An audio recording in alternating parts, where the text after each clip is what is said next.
کٹو، تمہیں تو چیز خریدنی نہیں آتی. یہ معمولی سا سوٹ اٹھا کے میرے لیے ہدیہ لے آیا. وہ عقل مند آدمی تھا، وہ اٹھا کے واپس لے گیا، کہتا غلطی ہوگی بیگم، اچھا لے کے آؤں گا، صبر کرو. وہ اٹھا کے لے گیا، اس نے ویسا ہی سوٹ بس کچھ تھوڑے سے کلر کمبینیشن اور لے کر اس کو خوبصورت پیک کروایا، اچھے ڈبے میں لگایا، اوپر پھول لگوایا، وہ پیک کر کے لا کے محترمہ کے آگے رکھا کہ دیکھیے میں آپ کے لیے کتنا پیارا سوٹ لایا. کہا بس جیسے وہ خوبصورت پیکنگ ویسے میری بیوی کا چہرہ کھل اٹھا. ہن ہوئی نا گل، ہن سواد آیا. یہ ہوا سوٹ. کہا اللہ کی قسم اتنے پیسوں کا سوٹ تھا، صرف کلر کمبینیشن میں اور لے آیا، لیکن میں نے پیکنگ بڑی خوبصورت کی، بڑا اچھا کیا. 100 روپے کا سوٹ تھا، 25 روپے پیکنگ پہ بھی لگائے اور لا کے اس کے سامنے رکھ دیا، خوش ہو گئی. یہاں پر ایک اور بات جو گھروں میں اکثر لڑائی کا سبب بنتی ہے، عورتیں خود زور لگاتی ہیں شاپنگ کرنے کے لیے کہ میں خود بازار جاؤں گی، میں شاپنگ کروں گی. اس کے لیے جھوٹا بہانہ کیا گھڑتی ہیں کہ آپ کو شاپنگ نہیں کرنے آتی. اے میری مسلمان بہن، اگر تو نے اللہ کی رضامندی لینی ہے اور تیرا خامن یہ ڈیوٹی ادا کرتا ہے، تجھے بازار سے شاپنگ کر کے لا کر دیتا ہے، تو تجھے کیا ضرورت ہے بازاروں کے دھکے کھانے کی. اور رہی یہ بات کہ یہ اچھے سوٹ نہیں لا کر دیتا، اس کی پسند اعلیٰ نہیں ہے، تو اللہ کے لیے سوچئے یہ جتنے لباس، یہ جتنے زیورات، جیولری آپ کو لا کر دیتا ہے، وہ آپ نے پہن کر کس کو دکھانی ہے؟ اسی کو دکھانی ہے. تو جیسی یہ لا دے پہن کر دکھا دو.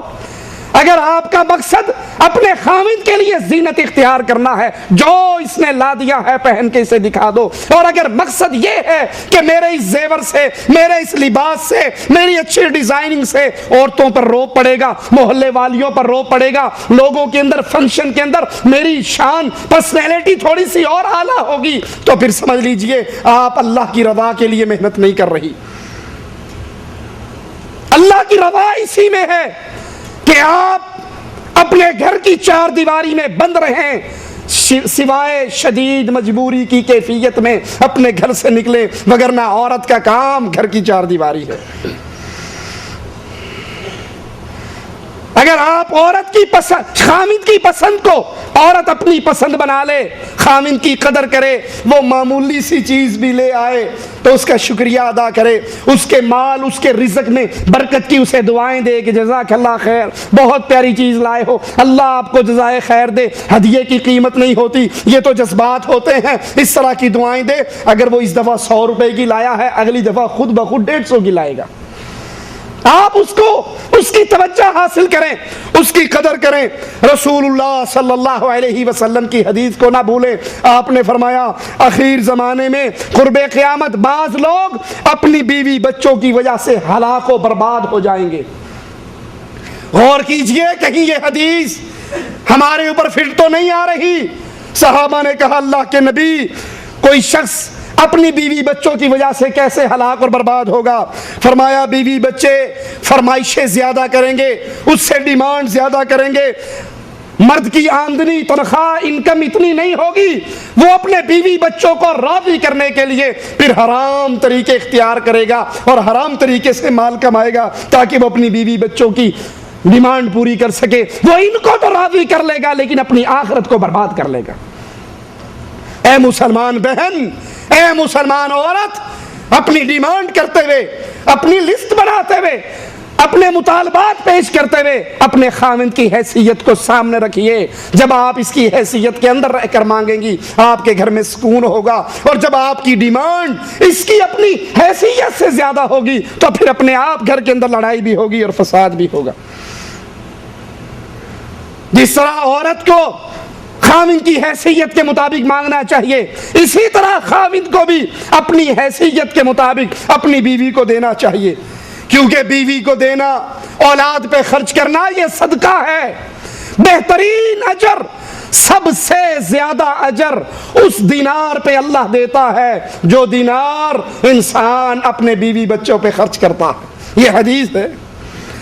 ایک بندہ اللہ نام پہ دیتا ہے، ایک کہیں جہاد پہ دیتا ہے، ایک مختلف مدوں میں خرچ کرتا ہے، اور ایک دینار اپنی بیوی بچوں پہ خرچ کرتا ہے. سب سے زیادہ اجر اللہ اس آدمی کو اس دینار کا دیتا ہے جو اس نے اپنی بیوی بچوں پہ خرچ کیا.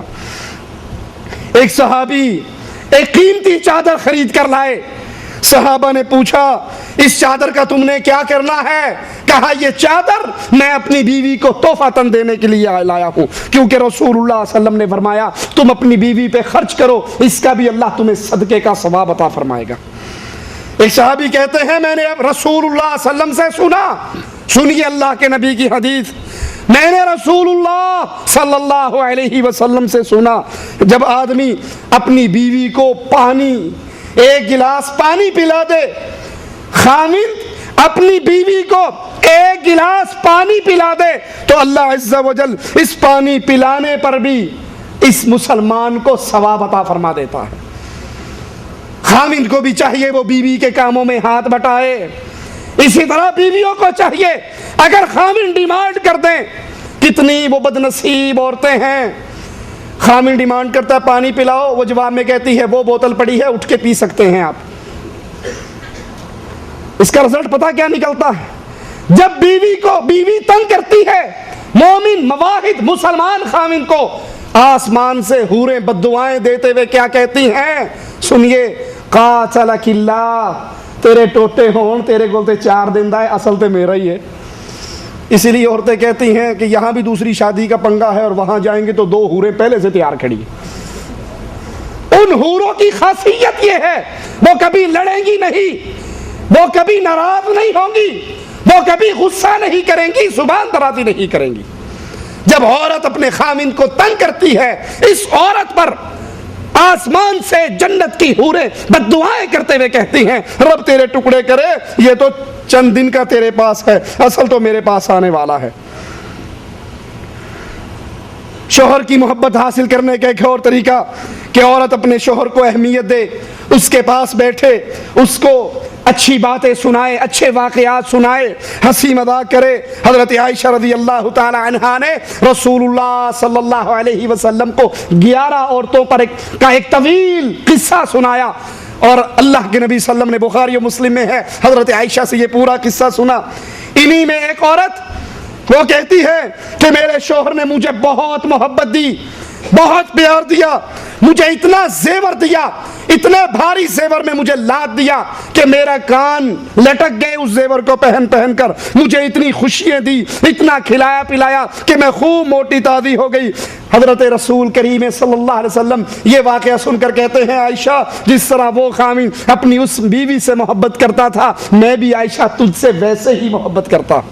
تو عورت بھی اچھی باتوں میں، اچھے واقعات میں اپنے خاوند کا دل بہلائے، اور خاوند کو بھی چاہیے وہ اپنی بیوی کی خوشیوں میں شریک ہو.